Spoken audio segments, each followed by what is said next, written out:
Okay, so our next speaker is Dr. Frank Baetke from Hewlett-Packard. He's a global HPC technology program manager there, and they put special focus on scale-out systems in academic and research environments. Frank is located in Munich, Germany. Frank is involved in quite a few conferences, most notably the International Supercomputing Conference and the Indian Supercomputing Conference. Frank started his career in 1977 as a researcher and assistant professor of the Technical University of Munich and joined Convex Computer Corporation in 1986, where he had several management positions until the acquisitions by HP. Frank holds a master's thesis in engineering and PhD in applied physics from the Technical University of Munich. He had published numerous articles in the field of high-performance computing, as well as contributions in related areas. Thank you. Stage is yours. People ask me, where do you live? I normally say in planes, in airplanes, but at least I have a base camp still in Bavaria. So, my talk is about trends, and you will see it complements nicely what Steve just has said. So, there's a special focus on application and utilization trends for HPC, but I also have to look at systems. So not only at systems, at future systems, but also at systems you can buy today. So let's get started and talk about system trends.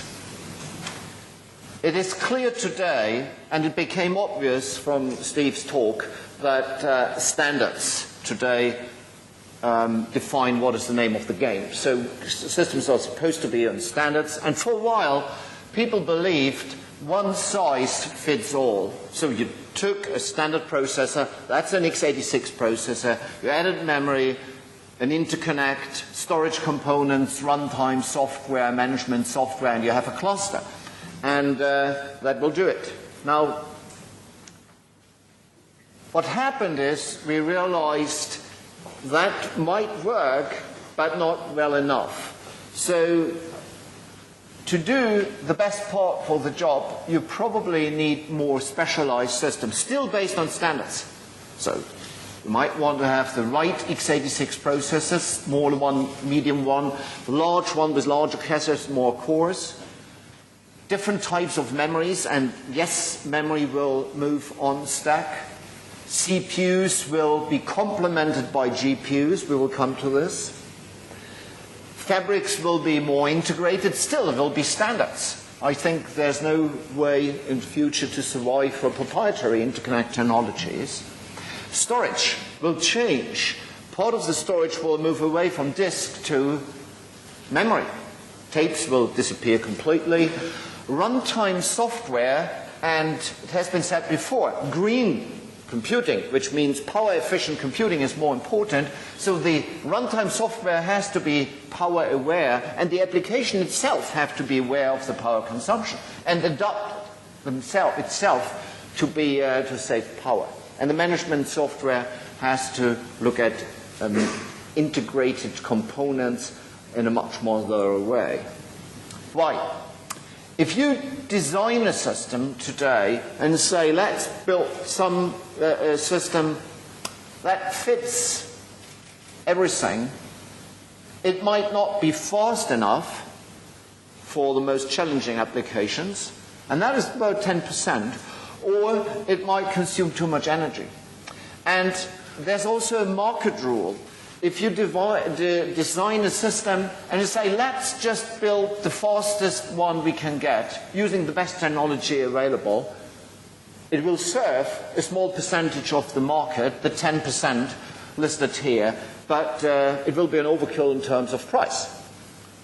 If you do the same and the other way around and design a system you can buy and use the cheapest components, it might be cheap, but it will be underperforming. So pick the right components, and build a system that is targeting specific customer and application needs. Systems is only one part of it. As said, a network has to be integrated, and it should be seamlessly integrated. Storage components, power and cooling needs to be integrated into the management software, and this is what we call a converged infrastructure. And we think this is the right way to go in future. Converged infrastructure systems have been around. That is the philosophy of HP. And actually most of the systems deployed today already fall under or go below that umbrella. And one slide that shows you what are the market trends here. They're very specialized supercomputer companies, but we feel a standard-based approach is the right thing to do to fulfill all the constraints I have listed, and you can see today HP owns about 1/3 of the market. Now, back to technology. Let's get started with a reference system. And I will start with one of the systems Steve just listed, one of the top 5 systems. It's the Tsubame 2 system, right? This is a nice reference because it's a petascale system. It sustains a petaflop, but at the same time, it is a framework system that allows you to use exactly the same architecture for a small institute-level system. Of course, not institute. So, as said, we won a couple of awards, and in the top 500, and in terms of overall revenue, and with one of the node types, actually a Spec Power Award for energy efficiency. With the Tsubame 2 system, and it was listed on by the previous speaker here, said it is the most efficient petascale system. Why? Because it's using GPUs. Yeah? And for a while, it was Asia's fastest computer, and it won this award, World's Greenest Production Supercomputer. Not an experimental design, a real production machine. A few details. The system, I said, became a framework for standard-based supercomputers. And actually what that means is several smaller sites have adopted this architecture, and it went all the way down to a system between 2 up to 8 nodes and 6 to 24 GPUs. So this is the system that is actually basically would fit into this box here. The same architecture, the same type of node that works at the petascale level actually also works here. And what makes it so attractive that you can use the system and later scale up. Some customers actually have part of the system equipped with GPUs, but they also run applications that do not scale very well on GPUs. Let's say part of the nodes do not use GPUs. Examples here for those small systems, University of Hamburg and the University of the Federal Armed Forces. Now, you would expect such a system to sit in a fancy computer room, a petascale system. Back to Tsubame here. No. The future is computer rooms might be ugly. They might be small, tiny. Why? Fancy, nice computer systems are very expensive. This is the place where the Tsubame system had to actually fit in. About 200, actually a bit less than 200 square meters. And this was the computer room before the system actually moved in. And you see the layout at the bottom, the blue boxes are all the servers. Very, very tight. And of course you use special cabinets that are water cooled. This is the overall architecture. Power in this tiny room, 200 square meters, is 1.4 megawatts running LinPack. Idle power, if you run nothing, just power the system up, it's about 400 kilowatts. And here you see the system. It's a huge system, 1,400 nodes. Each node with 2 sockets, 2 processors, has 3 GPUs And of course, it's a Tesla 2070 GPU. So, as said, it is one of the biggest systems equipped with GPUs. It was Asia's biggest system for a while. And what is more important is that recently in Seattle, the team from Tsubame said they achieved more than 50% of peak performance on that system with a real application. Because some people have criticized GPU-based computers and say, yeah, that's fine, peak performance is fantastic. Lin-pack performance is pretty good, but real performance sucks. No. If you take the effort and reprogram, this was done in CUDA, you can get 50% with a stencil, a complex finite difference-based application. That was a fantastic result. Now, I said not all system and all types of nodes, or a single type of node fits all needs. So let's have a quick look at different types of nodes.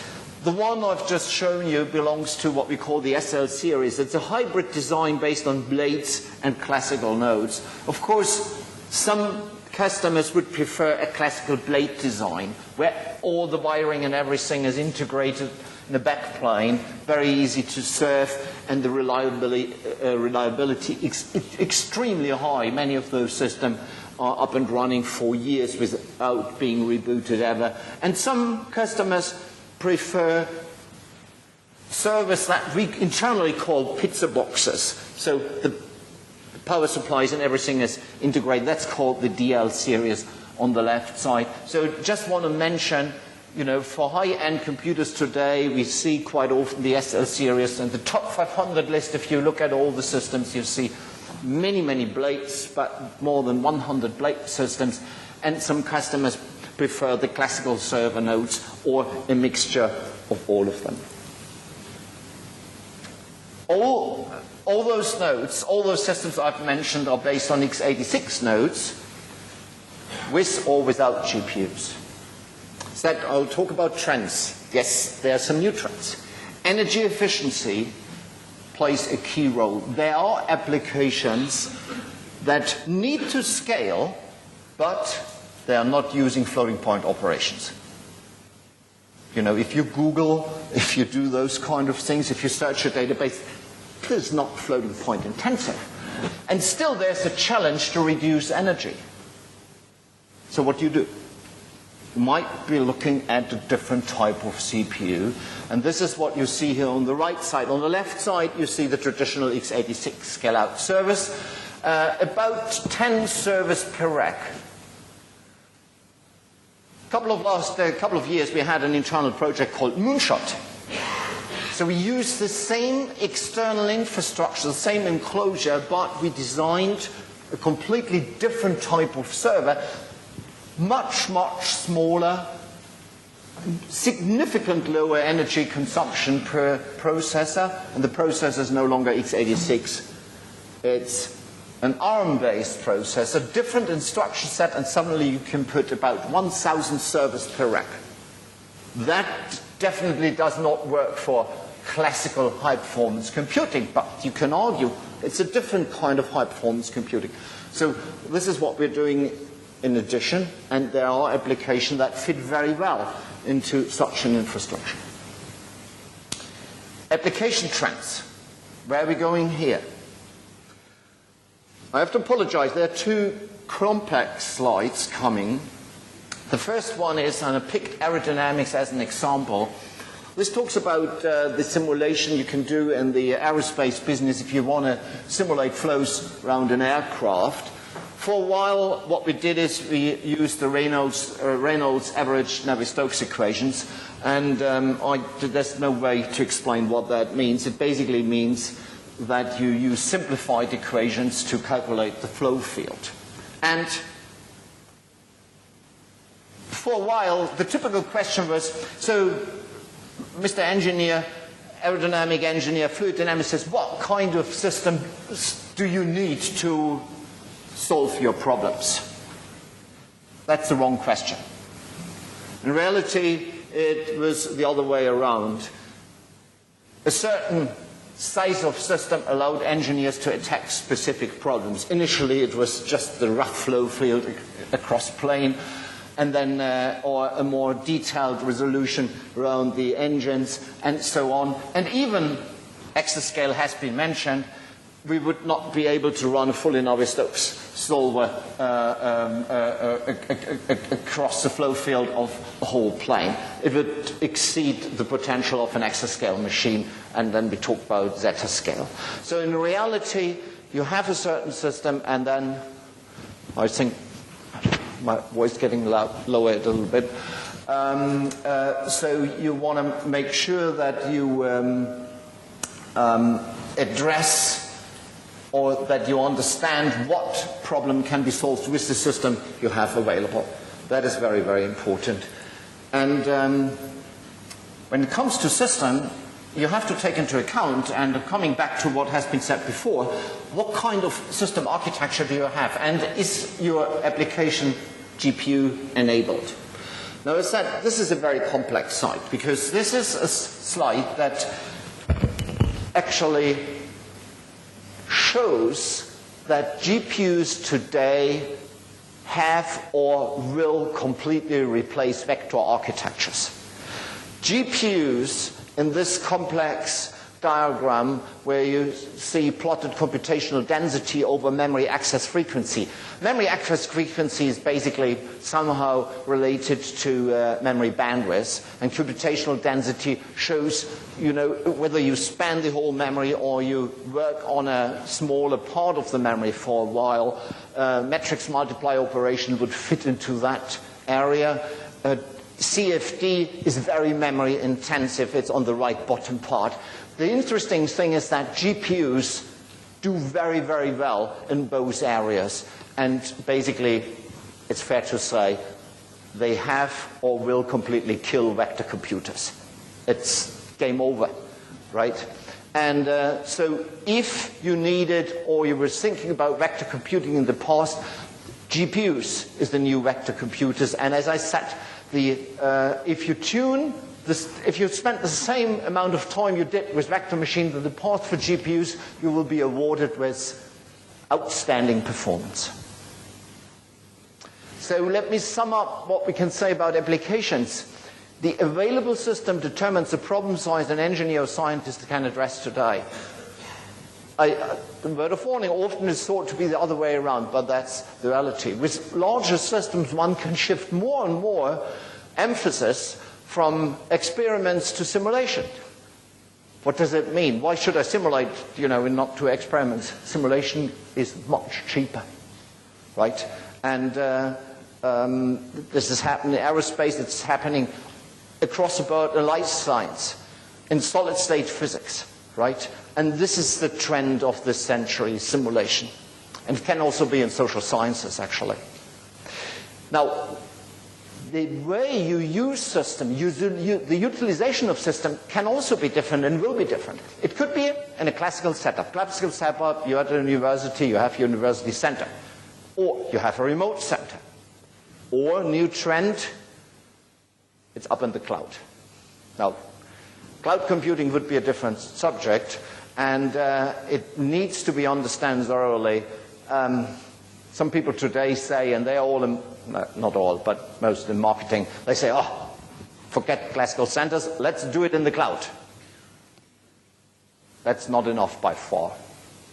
Because if you do HPC and you want to do it in the cloud, there must be a resource idling, waiting for your HPC job to be executed in the cloud.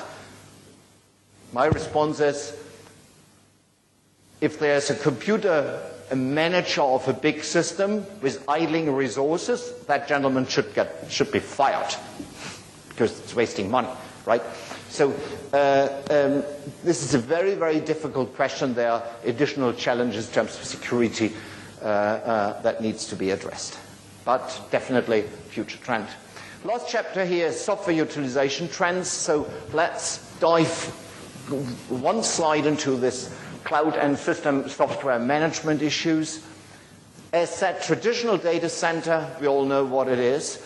You might have a local data center but provide services in a cloud fashion, meaning that your customers can define a virtual machine. You have an HPC machine with InfiniBand, x86, or whatever processor. You say, part of the system I make available, and your customers, a department of computer science, an engineering company can define a virtual machine, let's say 128 sockets, and run it and manage it under their own premises, if you want, and then give it away. That is called an enterprise private cloud, and you need to write the right software setup. There's something which we provide, it's called cluster management utility. Now, if you run out of resources and you have jobs that fit into a public cloud and you have the right management software, you could do something that's called bursting. Bursting means, oh, I'm running out of resources. Is there someone else providing resources that fit? Maybe not that fast. Your system management software should be able to handle it. And that's a challenge, but we are getting there. I said initially, let's stick to standards. So if you do everything on your own, you probably end up with proprietary solutions. That's what we don't want. So to do those kind of things, we basically team with third parties, and here are a couple of examples. ScaleMP, I think ScaleMP representative. This is a company here from Israel. We do a lot of business with, because they do something that's very interesting, virtualized shared memory architectures. Right? So you take a cluster, but it looks, behaves like a virtual, like a shared memory architecture. And there are other partners as well, but I just want to mention them here because it's a very interesting approach.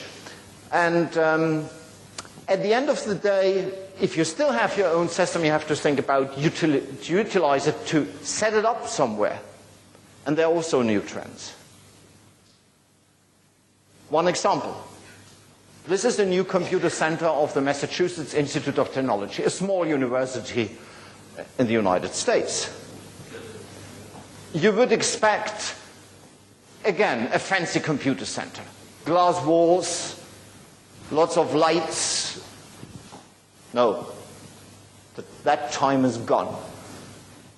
It's a box, it's a container. And here you see the new computer center. Initially, they had it somewhere close to the university facilities. It has been moved to a remote place, I think somewhere in New England or Massachusetts now. And yeah, why? Energy is cheap over there. So they put containers, that's a computer center. Management, of course, is sitting at the MIT premises. They say, that's okay, that's for university, but that does not work for an engineering company. Wrong. This is Airbus HPC Center. If you look it up in the top 500 list, it was half a year ago, it was the largest industrial computer in the whole top 500 list, right? And the biggest industrial supercomputer of the world is actually sitting in 2 containers. So I'd like to close with this new trend here. Future computer systems will be ugly. Or you can say good looking if you find container good looking. And I also need to mention the reason here is not just that it's cheaper. Yes, it is, that brick and mortar. The reason is energy saving. So how can you save energy by doing this? First point I want to make is the form factor is a container. And many people have assumed, oh, you just take a standard container here you have at the harbor and throw in your service and, you put in some cables and plug it in. No. The form factor is the same. It's actually a data center built from scratch within the physical framework of a container. It's designed and built from scratch. And everything is designed to minimize energy consumption. And there are a couple of ways to do this. On the left side, you see versions that are purpose-built. There are some people in environments who say, we want this to be bulletproof. You can shoot it if you want. it still will survive, or have very, very difficult environment constraints. There are others who say, I want a standalone system that can operate in a temperature range between 10 and 45 degrees with minimum electricity. And there are finally people who say, I actually want to have a full computer center. And, don't care, just give me half a petaflop of performance or 3 petaflop of performance. That is actually the system you see on the right side. Let me focus on the middle one, this one here, the pod, and pod stands for Performance Optimized Data Center Pod 240, because that would fit nicely here. And this is a container, the cross-section of the container form factor. At the bottom you see the service here. And this is what we call the EcoPod. And we believe, especially in warmer areas, this will be a kind of a standard computer center. Because what you do is, you see a lot of technology on top of this container structure. This system works between 14 and 30 degrees Celsius without using cooling, external or internal cooling. So it's free air cooling, and still the system operates, right?